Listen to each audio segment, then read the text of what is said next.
everybody. Welcome to another episode of Politically Depressed. As always, I'm your host, Eamon McAdam. You might notice I sound a bit different, and that's because I'm recording in a totally different room, in a totally different city. I'm in Belgium, in Antwerp, visiting a very dear friend of mine. I brought my microphone along with me because I couldn't leave you all for 2 weeks. And I'm on what you might call a vacation. I mean, it's not like I have a full-time job to take a vacation from, and visiting a friend isn't really, what you imagine when people say they're on vacation. But honestly, it's the only thing I can do.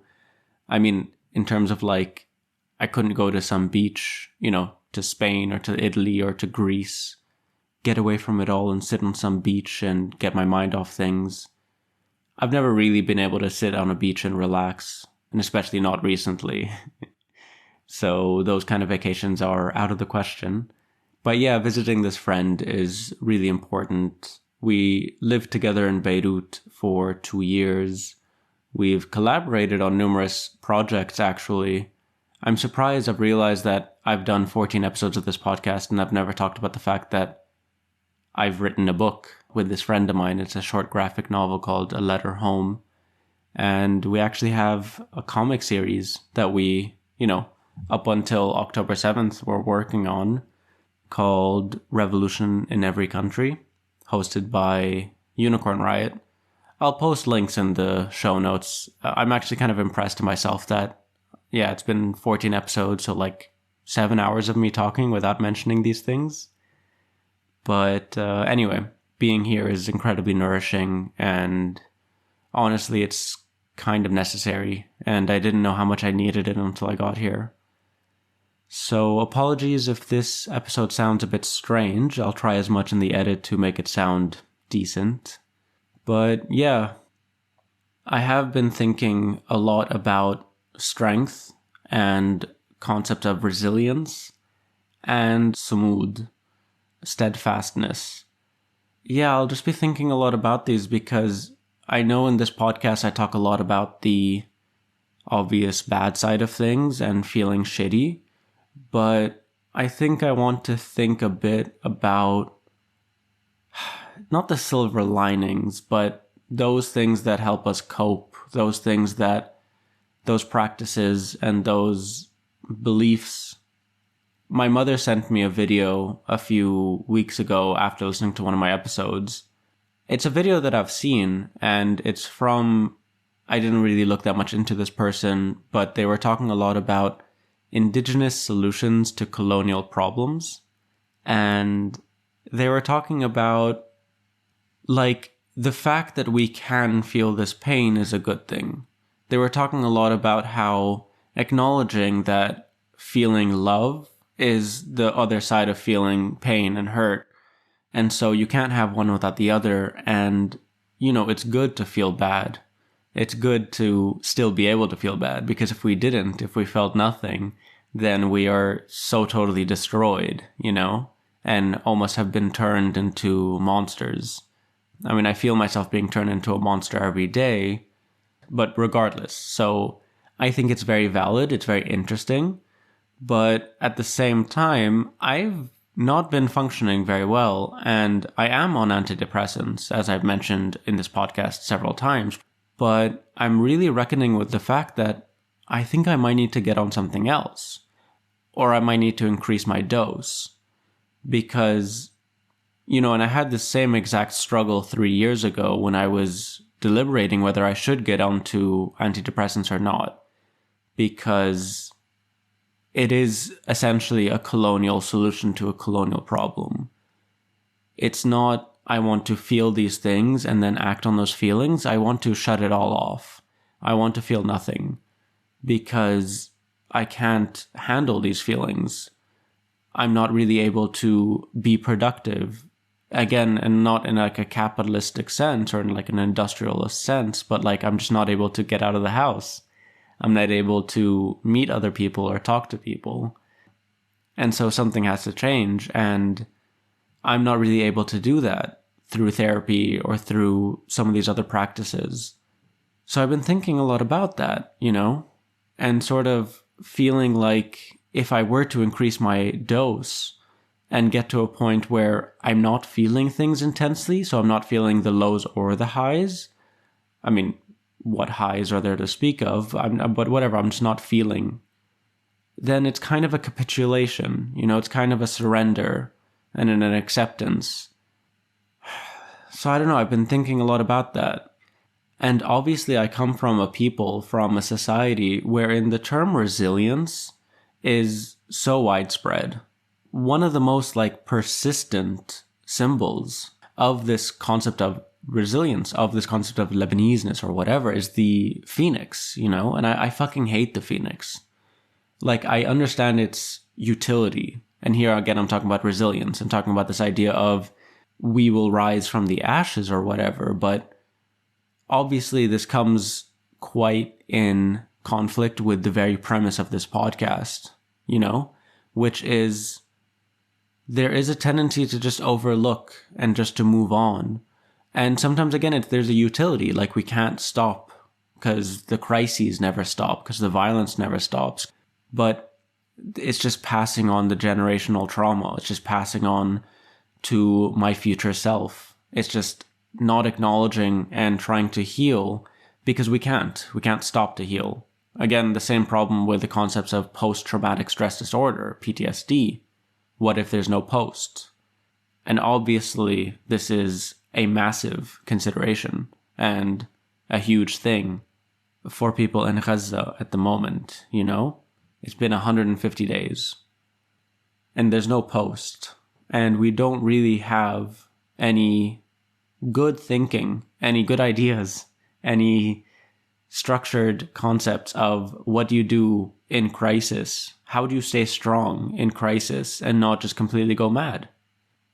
And yeah, so there is this idea that's really quite important to not just Palestinian life, and the closest thing that anybody I've heard has gotten to ideas of strength at times of crisis is this concept of sumud, right? To be steadfast. And it's something Palestinians talk about a lot. I mean, faced with ethnic cleansing, faced with literal genocide, really holding on to this strength of remaining where you are and not being uprooted is invaluable, is the only thing that's giving people a semblance of, it is a form of resistance, and again, in the face of literal ethnic cleansing, literal genocide. And it's very hard to talk about because obviously I'm not in that context. So it's impossible to be I can talk about resilience for sure, because I've always felt like resilience, when it's packaged to me in a way. I mean, I remember the day after the explosion, my father telling me that, I need to stay strong. And I know where that's coming from. He doesn't want to see me lose myself. He knows the world around me cannot provide the assurance and the support that I need, in the face of a fucking disastrous whatever explosion and violence and random bullshit. But ultimately felt like an inability to acknowledge, even for a second, the trauma and the pain and the hurt, that he is well aware of as someone who's grown up during the entirety of the Civil War and, indeed experienced that explosion, although not as intensely as others. Thank God. So, yeah, there's a kind of thing of, okay, this is how the world is, and you just have to be strong because otherwise you will break. It will break you. Yeah, I don't know, between resilience, between samud, between the reality that indeed we do live in an incredibly cruel, unjust, and really fucked up world. I don't know how people stay strong. Again, I'm thinking about this because here I am on this podcast being very vulnerable, being very vocally and publicly, not resilient. 2 episodes ago, I found myself crying in the middle of an episode and I just let it. I didn't edit it out. I didn't do another take. This, as someone who's, socialized male, is something that's quite frowned upon, let's say. But also in our societies where it's like you want to show a face of strength. I was having this conversation with a friend, a Syrian person who I've met in Vienna, who was quite active in some of these Palestine solidarity protests. And they said that they refuse to show any weakness, that they refuse to show that they are sad. And I mean, again, that's, valid, but that's also just completely the opposite of what I'm doing here. I mean, I'm not saying it's one or the other, but I am constantly thinking about what am I doing? I question myself because I do want to hold space for my own grief and pain and for others. But obviously I worry that, I'm digging myself and people around me into a trench from which we will never rise, into a kind of pit of despair, So I want to avoid despair. And to me, talking about these things and sharing these things and hearing other people and forming a kind of, like I said in the other episode, a community of grief, to me, I think that might be a way of avoiding despair, because ultimately despair for me is the defeat that we want to avoid, by being resilient or by being whatever. But yeah, resilience and the fucking phoenix, again, feels like a massive gaslight. Alongside, again, and this might sound controversial to some, but alongside a lot of discourse, and here I'm using discourse very selectively, around the concept of victory, In Arabic, it's a huge thing that, it's close, we're very close. And they've been saying this for 50 years. They've been saying this since the days of Abdel Nasser. And again, a massive gaslight. Because if you look around, if you look at the situation in Syria, like, even if we focus just on the Palestinian struggle, like, what can Lebanon do? What can people in Lebanon do? What can people in Syria do? What can people in Egypt do? I mean, my God, the Egyptian regime is literally participating and has been for decades in the besiegement of Gaza. While at the same time, obviously there's like massive amounts of solidarity with the people of Egypt. And same goes for Syria and for Jordan. But the regimes themselves, Jordan actually even more specifically, because the Jordanians signed off, basically sold Palestine in like the 40s. They've been participating in the settler colonial project of Zionism since the beginning, the Jordanian monarchy, that is. And so aside from that, our societies are completely collapsed, like economically and politically and whatever. Like, we are not able to even in Lebanon form a fucking government. We've been without a president for 2 years, even though that doesn't really matter. It's not like we were better off with a president, but like, you know what I mean? And so there's no real ability for us to contribute in any meaningful way because our own societies, our own communities are so precarious themselves. And again, same goes for Syria, same goes for Iraq, same goes for the entire region. Same goes for fucking Sudan. I've noticed that there's much less discussion and much less awareness about the situation in Sudan. And I will definitely do more episodes on Sudan. It is something that I feel very guilty about, that my attention as well, alongside most other people, is completely focused on Gaza. But at the same time, there is equal amounts of atrocities, if not more, actually.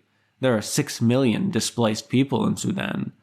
The war has raged on since, I believe, April of last year. There's also the tactic of forced starvation. Yeah, I don't know. I'm definitely going to do episodes. I'm definitely going to have on Sudanese commentators and just people to talk here.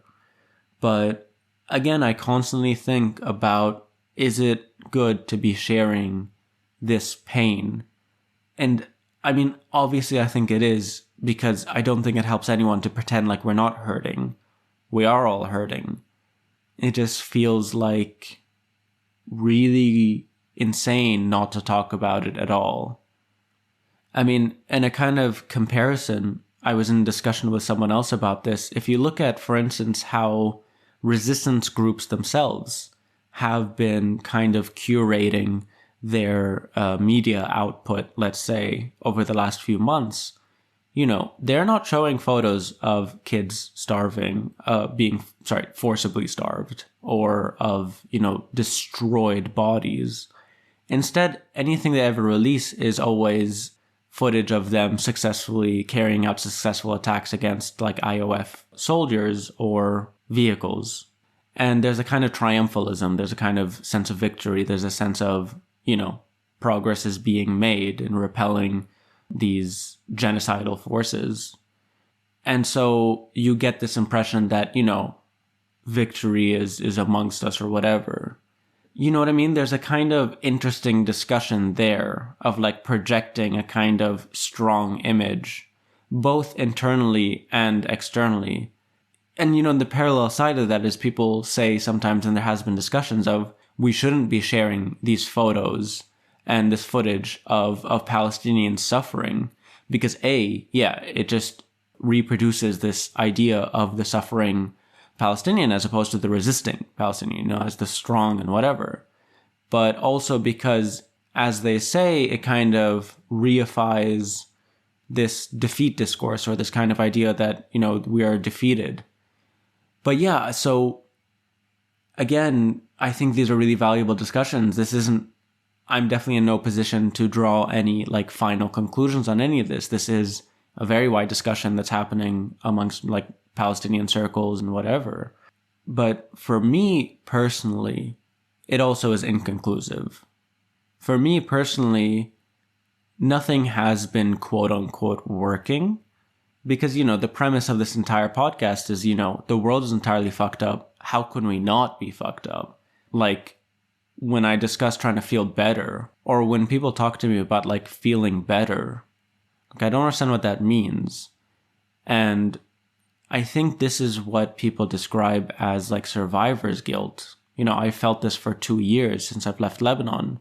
Like I don't feel like I deserve to feel good while my people are suffering, while my friends back home are miserable, And obviously, that's not healthy. And the only way that I've understood strength in times of crisis is for others. I realized that me being depressed in Vienna is not helping my mother back home. Me doing well, like I don't think there's anyone looking at me when I talk to them and I say like I'm doing better or I'm feeling this or whatever. I don't think anyone's blaming me or like, well, check your fucking privilege or whatever. I'm not posting on Instagram like living the good life or whatever. But yeah, I remember when I was in Beirut, there was a much stronger feeling of solidarity, of community, of I want to try to be better for someone else, Here I actually think a lot about my mother with this idea of staying strong for other people. And it honestly breaks my heart sometimes to think that she might not be doing okay, but she will never tell me, Every time I talk to her, she always says she's fine, that, it is what it is. And again, this is someone who's grown up 15 years of war, who's seen the country, at constant lows, And I don't know, I'm inclined to believe her when she tells me she's fine, but again, if the situation escalates, I don't know. I really don't even want to think about it. I think something that's been really difficult these days is the combination of grieving and pre-grieving. Grieving for the loss that's already happened and kind of pre-grieving or preparing myself emotionally for the possibility of the war in Lebanon to escalate and genuinely fearing for the safety of my own mother and my own father and my own friends and my own city. But yes, when I think about resilience, I also think about my mother, and I think about how she stays resilient for me and that I owe it to her to stay strong and to not fall to despair. And yeah, I guess being open about these things and having this podcast and sharing these experiences and my feelings. I mean, I understand that crying is not a sign of weakness, that showing vulnerability is not a sign of weakness, that so much of this is bullshit that I've learned from patriarchy that I need to unlearn. But at the same time, I do feel useless. Like, it's not just crying and then I get up and I go. It's like debilitating. And it's taking over my life. I hope these 2 weeks being here will kind of give me some new perspectives, because I was really, really in a rut the last few weeks. And I need a fucking reset. But yeah, shit's been tough. But yeah, I think that's about all I wanted to share. I think this is a kind of specific discussion for people who are from these places but outside of these places, because I think it's a complete different calibration. You know, when I was still in Lebanon, you know, just living your life, just getting by day to day felt like enough. You were doing what you can, you know? Being outside, there's so much more consideration of, well, I do have more capacity. I could do more. What could I do, you know? And so then feeling this despair, resisting this despair, feels like almost like an obligation, a duty to use, you know, the capacities that I could have to do more, to fight for the people back home who, yeah, because of the situation are not able to whatever. I don't know. Before I end, I just want to say I love you all. I appreciate you all. I have still been getting messages. I got 2 people sending me Auntie Eid cards, donations, and unbelievable how much I appreciate you. Like, and everyone who listens and everyone who sends things in, because again, shit's fucked and it just feels really important to kind of be developing this community and to feel held. And I really appreciate the fact that people say that they feel held by this podcast. And yeah, it's sort of really feeling like I'm able to do something a bit more than just sit around and mope and randomly tweet, you know, hate threads. So with that said, this has been another episode of Politically Depressed. I'm your host, as always, Eamon McAdam. If you'd like to support this podcast, I've got a new tip jar that's in the show notes. And yeah, I'll see you all next week.